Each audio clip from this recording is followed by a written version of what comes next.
فأنا ناصح لإخواني بالصدع بالحق تبيض وجوههم. السكوت في مسألة الحزبية يضرها، فاصدع بما تؤمر وأعرض عن المشركين. سلامي على دماج ورجالها والشيخ يحيى ودار العلم يا سعد بانيها. بسم الله الرحمن الرحيم. الحمد لله حمدا كثيرا طيبا مباركا فيه كما يحب ربنا ويرضى. أشهد أن لا إله إلا الله وحده لا شريك له، وأشهد أن محمدا عبده ورسوله صلى الله عليه وعلى آله وأصحابه ومن تبعهم بإحسان إلى يوم الدين. Amma ba'd.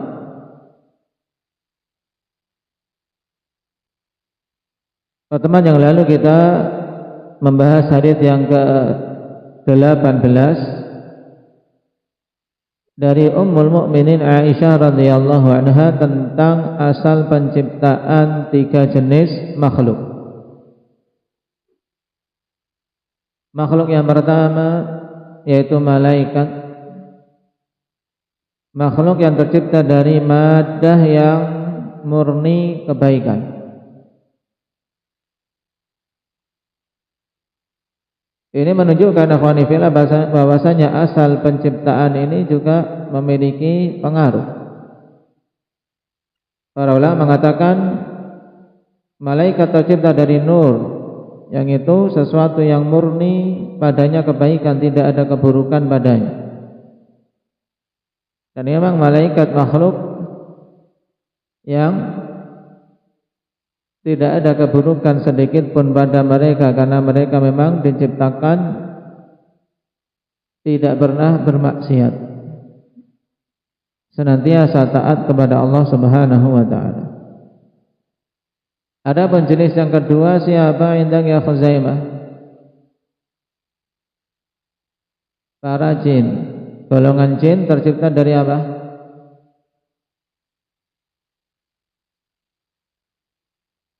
Dari api yang menyala, mimmarijim minnar, api yang berkobar. Karena marij itu bagian mana dari api yang disebut dengan al-marij?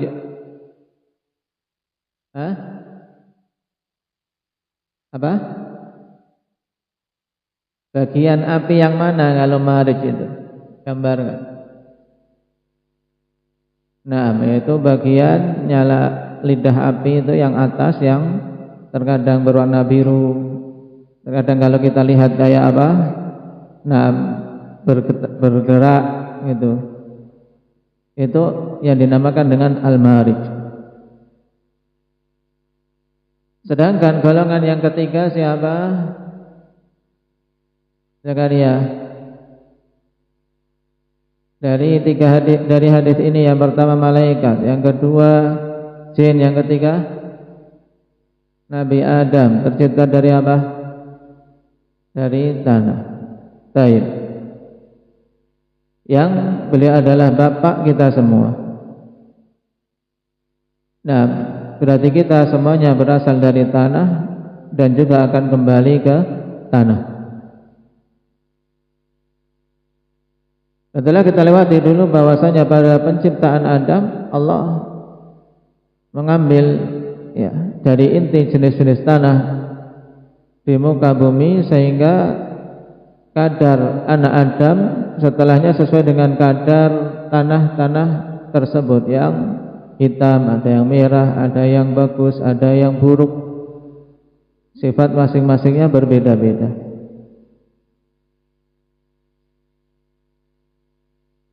Dan yang seperti ini kita beriman, karena perkara tersebut adalah termasuk dalam perkara gaib tentang asal penciptaan makhluk-makhluk Allah Subhanahu wa taala ini. Sekarang kita masuk pada bab berikutnya, babul imani bil yaumil akhir wa bayani waqti qiyamih. Bab keimanan terhadap hari akhir dan penjelasan waktu tegaknya hari kiamat. Iman terhadap yaumul akhir termasuk dari rukun-rukun iman. Dalam urutan hadis Jibril, rukun iman yang keberapa? Indaka arif. Kelima. Tayyib. Dan yang dinamakan dengan al-yaumul akhir dimulai yang terkandung dalam keimanan ini akhwan, keimanan terhadap yaumul akhir terkandung di dalamnya iman terhadap segala sesuatu yang terjadi setelah kematian. Segala sesuatu yang terjadi setelah kematian ini masuk dalam cakupan iman terhadap hari akhir. Berarti hal-hal yang terjadi di alam kubur ini masuk dalam keimanan terhadap hari akhir. Kemudian seterusnya berupa azab kubur ataupun nikmat kubur yang akan didapat. Yang sebelum itu semua ada apa di alam kubur? Sebelum seorang merasakan nikmat kubur ataupun azab kubur, apa yang akan dialami oleh si mayit pertama kali ketika dimasukkan ke kubur? Yang pertama kali apa yang akan dirasakan oleh si mayit? Hendak ya Muhammad aja.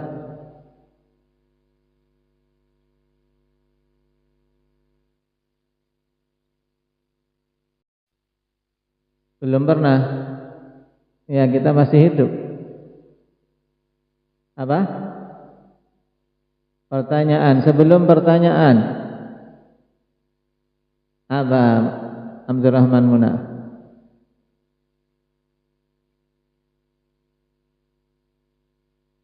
Pak Agus ingat? Apa? Bapak? Apa?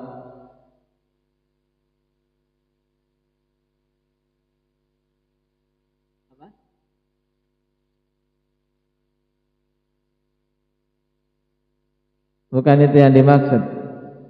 Apa Hudzaifah? Himpitan kubur. Taib. Dhammatul qabr. Itu yang akan dirasakan pertama kali. Dihimpit. Dhammatul qabr yang dinamakan dengan himpitan kubur dalam bahasa kita. Taib. Adapun mukmin maka dihimpit kemudian dilepaskan. Sebagian mengatakan himpitan tersebut himpitan yang tidak memandarati mereka. Ini tuh orang yang beriman. Adapun orang kafir maka dihimpit sampai apa? Bersilangan tulang-tulangnya. Kemudian pertanyaan yang dikenal dengan apa? Pertanyaan yang diajukan bagi penghuni kubur. Indah ya hadir.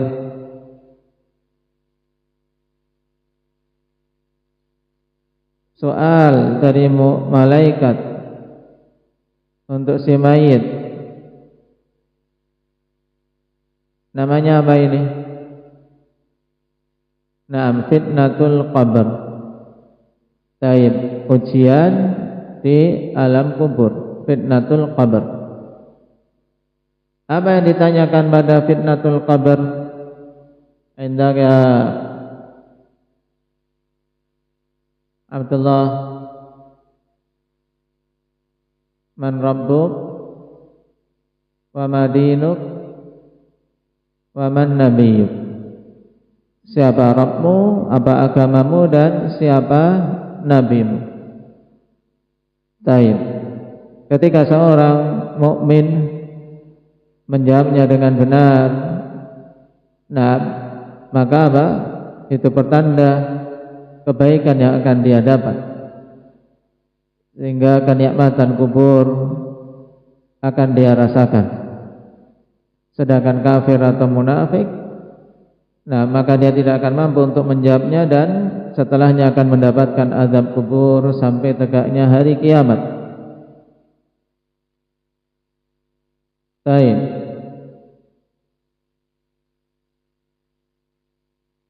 Kemudian setelah Allah Subhanahu wa taala tetapkan atau setelah tiba waktu yang telah ditetapkan untuk tegaknya hari kiamat, maka manusia semuanya dimatikan dengan tiupan yang pertama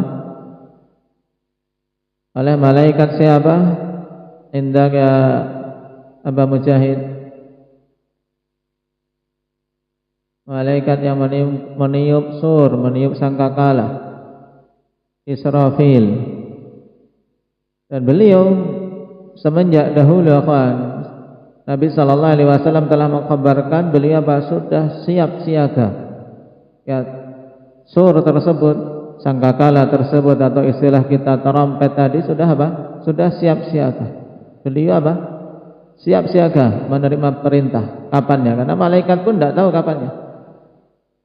Kapan Allah Subhanahu wa taala merintahkan untuk meniup, maka dia sudah siap meniup.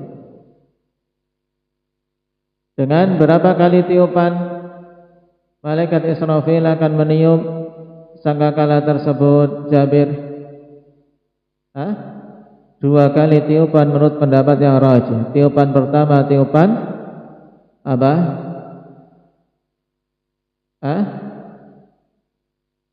Tiupan kematian, dalam artian mematikan atau sa'q.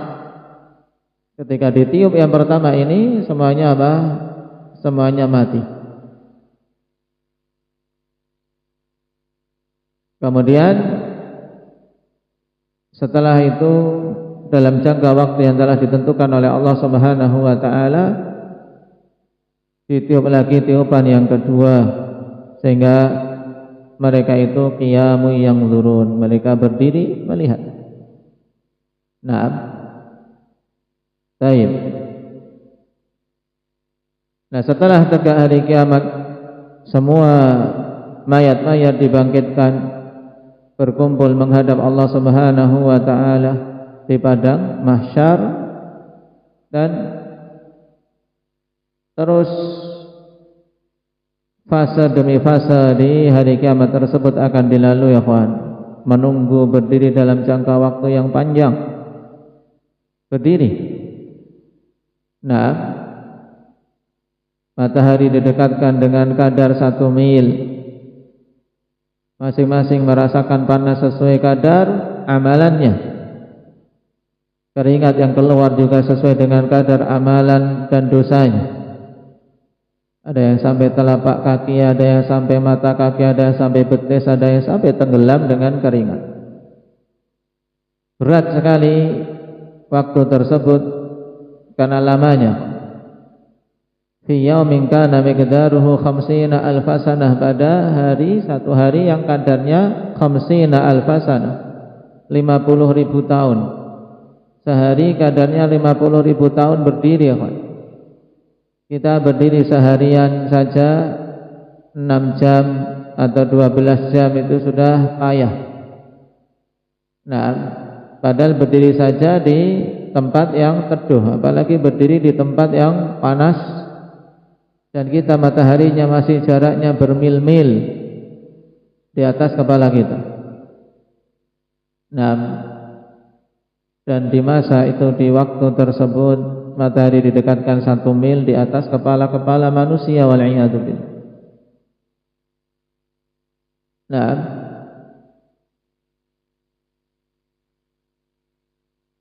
Kemudian Nabi SAW memberikan syafaat sehingga bisa beralih dari fase berkumpul di padang mahsyar kepada fase-fase berikutnya.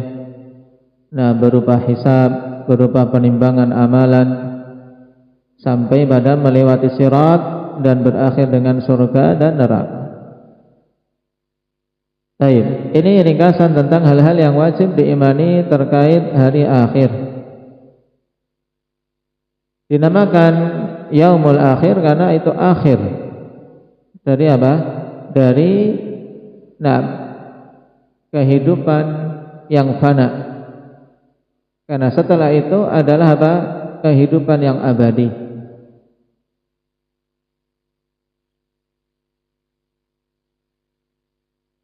Adapun tentang penjelasan waktu tegaknya hari kiamat tersebut, tentang secara pastinya kapan, maka itu hanya Allah Subhanahu wa taala yang mengetahuinya. Yang sampai kepada kita adalah apa? Sifat-sifat waktu tegaknya hari kiamat. Sebagaimana akan kita baca pada hadis yang ke-19. Qala al-muallif hafizahullah ta'ala an Anas bin Malik radhiyallahu anhu anna an-nabiy sallallahu alaihi wasallam qala la taqumu as-sa'atu hatta la yuqalu fil ardi Allah Allah. La taqumu as-sa'atu hatta la yuqala fil ardi Allah Allah.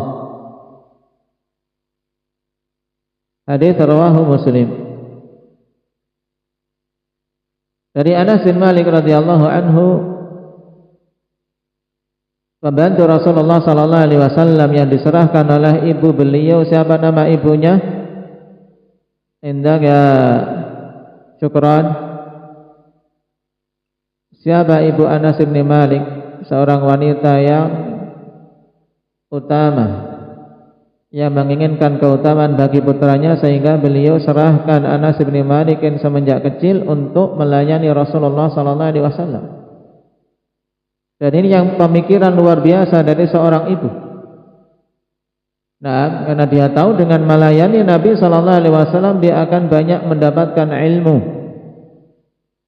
melihat keseharian Rasulullah sallallahu alaihi wasallam, melihat bimbingan Nabi sallallahu alaihi wasallam. Kenapa, kawan? Karena anak itu dia akan mengikuti apa yang dilihat, mengikuti apa yang didengar. Makanya pendidikan dengan keteladanan merupakan salah satu metode terpenting dalam mendidik anak-anak kita. Keteladanan dari orang tua itu sangat berpengaruh. Ingin anak-anak kita rajin dalam belajar, kita pun harus mencontohkan rajin dalam belajar. Ingin anak-anak kita rajin sholat, maka kita juga mencontohkan untuk tidak suka telat. Ingin anak-anak kita rajin dalam menghafal Al-Quran, membacanya, kita juga mencontohkan dengan apa? Memiliki jadwal dalam membaca Al-Quran. Ini penting, karena dikatakan bahwasanya buah tidak akan jatuh jauh dari pohonnya, kecuali ketika jatuh di tempat air yang mengalir bisa jauh. Ini rezeki. Seperti anak misalnya, orang tuanya dalam kondisi buruk, kemudian dibawa oleh orang yang soleh, nah, diajar, dididik, jauh dari apa? Dari bimbingan orang tuanya. Tapi pada asalnya namanya buah tidak akan jatuh jauh dari pohonnya.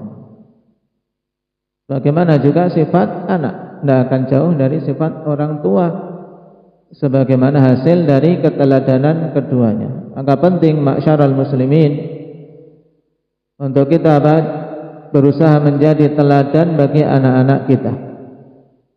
Kita butuh mengawali dari diri kita. Nah, mengawali dari diri kita dari sisi mempelajari agama Allah Subhanahu wa taala, memahaminya, mengamalkannya. Karena di antara sebab kebaikan anak keturunan adalah kesolehan orang tua. Allah Subhanahu wa taala akan jaga anak-anak yang kita tinggalkan apabila seseorang itu adalah seorang yang saleh. Perhatikan pada kisah Nabi Musa. Nah, Allah Subhanahu wa taala jaga harta dari dua anak yatim. Anak yatim, tidak tahu dia punya harta. Nah, ternyata orang tuanya adalah orang yang saleh. Nah, sudah meninggal semenjak anak ini kecil. Anak ini punya peninggalan warisan dari orang tuanya, tapi dia tidak tahu. Nah, Allah Subhanahu wa taala yang menjaganya. Baik. Sehingga ketika Nabi Khidir melewati tembok yang mau runtuh, yang ternyata di bawahnya adalah apa? Harta yang tersimpan dari peninggalan orang tua 2 anak yatim tadi. Maka tembok itu didirikan agar tidak tersingkap harta yang ada di bawahnya, sehingga tetap terjaga dan tidak dijarah manusia. Apa sebabnya? Allah terangkan dalam ayat.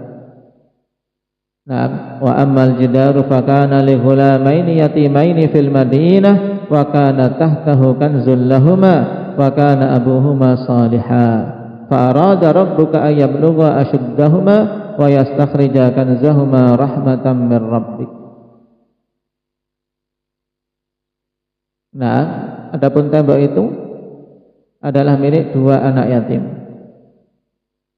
yang ada di kota, dan kedua orang tuanya dulu adalah orang tua yang saleh. Allah jaga.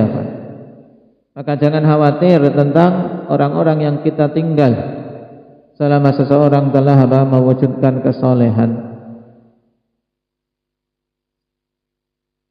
Baik, kita kembali kepada hadis tentang Anas bin Malik ini. Sang ibu akhwan betul-betul seorang ibu yang cerdas.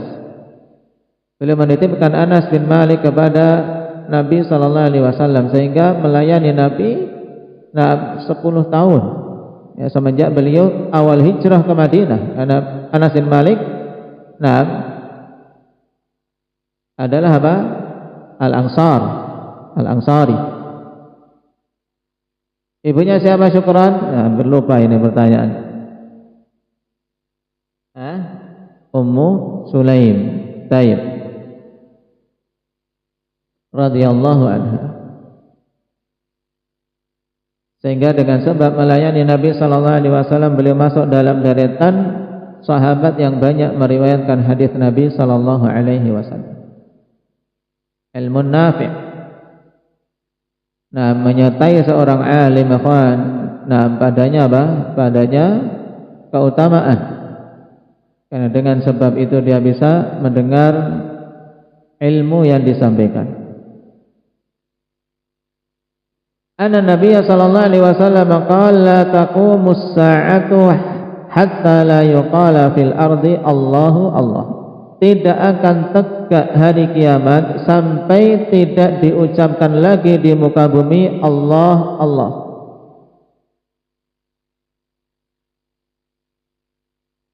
Hadits riwayat Muslim.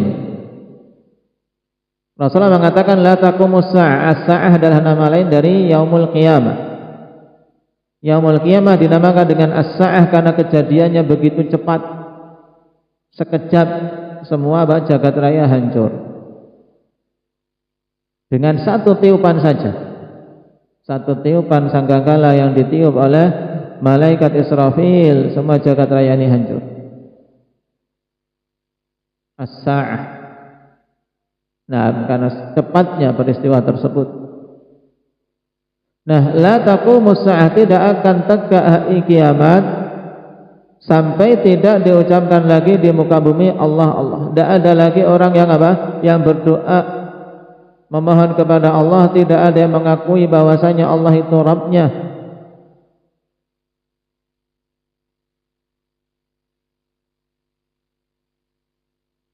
Dalam hadis ini akhwan dijelaskan berarti tegaknya hari kiamat ketika apa? Ketika sudah tidak ada lagi orang yang beriman. Makanya dalam hadis yang lain Rasulullah sallallahu alaihi wasallam mengatakan la taqumus sa'ah illa ala syiraril khalqi. Tidak akan tegak hari kiamat kecuali atas makhluk yang paling buruk. Kenapa? Sudah tidak mengenal lagi Allah. Tidak ada, walaupun sekedar mengucapkan la ilaha illallah sudah tidak ada. Ala syiraril khalqi, atas orang yang paling buruknya, orang-orang kafir. Sebab sebelum itu Allah Subhanahu wa taala telah mewafatkan semua orang yang beriman. Karena sebelum dekat hari kiamat Allah Subhanahu wa taala kirim angin yang lembut seperti sutra, yang setiap orang yang beriman yang menghirupnya terkena oleh angin tersebut maka akan meninggal. Ini juga apa? bentuk rahmat Allah Subhanahu wa taala kepada orang yang beriman sehingga mereka wafat terlebih dahulu sebelum tegak hari kiamat. Jadi semuanya habis, yang ada imannya semuanya habis. Sekecil apapun iman akan meninggal dengan sebab angin tersebut. Nah, baru setelah itu berarti yang tersisa hanya orang-orang kafir, orang-orang musyrik. Nah, disitulah tegak hari kiamat. Berarti waktu tegaknya hari kiamat yaitu pada makhluk yang paling buruk, manusia yang paling buruk, yang tidak mengenal Allah Subhanahu wa taala. Tidak terucap lagi di muka bumi doa-doa permohonan kepada Allah. Tidak terucap zikrullah. Tidak diketahui kalimat la ilaha illallah. Nah, dan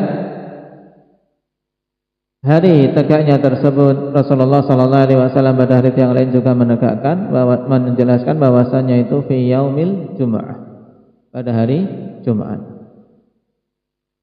Adapun pasti kapannya dari sisi waktu tepatnya kita katakan wallahu a'lam, hanya Allah Subhanahu wa taala yang mengetahuinya. Yang sampai kepada kita adalah apa? Adalah sifat-sifat pada hari tersebut. Demikian pula tanda-tanda dekatnya hari tersebut yang tentunya seorang muslim dan muslimah, nah, ketika mengetahui sifat ini dan mengetahui tanda-tanda dekatnya tegak hari kiamat, nah, banyak-banyak minta perlindungan kepada Allah Subhanahu wa taala agar diselamatkan di hari akhirnya. Karena keselamatan hari akhir, nah, itu keselamatan yang siapa saja luput darinya, akhwan, maka sungguh dia berada dalam derita yang abadi. Maka harus terus-menerus kita meminta agar apa? Selamat, meminta kebaikan di hari tersebut. Sebagaimana doa yang Nabi senantiasa ulang-ulang, Rabbana atina fid dunya hasanah wa fil akhirati hasanah wa qina adzabannar. Doa ini, akhwan, doa yang banyak Nabi sallallahu alaihi wasallam panjatkan, maka kita pun harus senantiasa memanjatkannya karena butuhnya kita terhadap apa yang dikandung dalam doa tersebut, meminta kebaikan dunia dan kebaikan akhirat. Nasallallahu at-taufiq was-sadad. Baik. Qala an Anas bin Malik radhiyallahu anhu,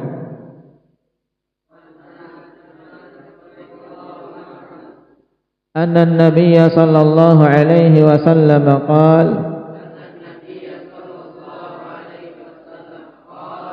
la taqumus sa'atu hatta la yuqala fil ardi Allahu Allah.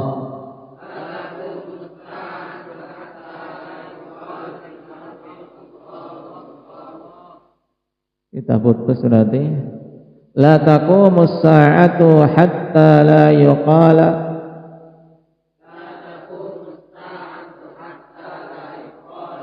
fil ardi Allahu Allah. Nah, ini putusnya kurang pas. La taqumus sa'atu hatta la yuqala fil ardi Allahu Allah.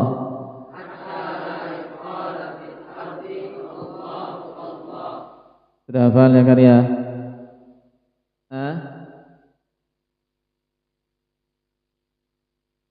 Baik, barakallahu fikum walhamdulillahirabbil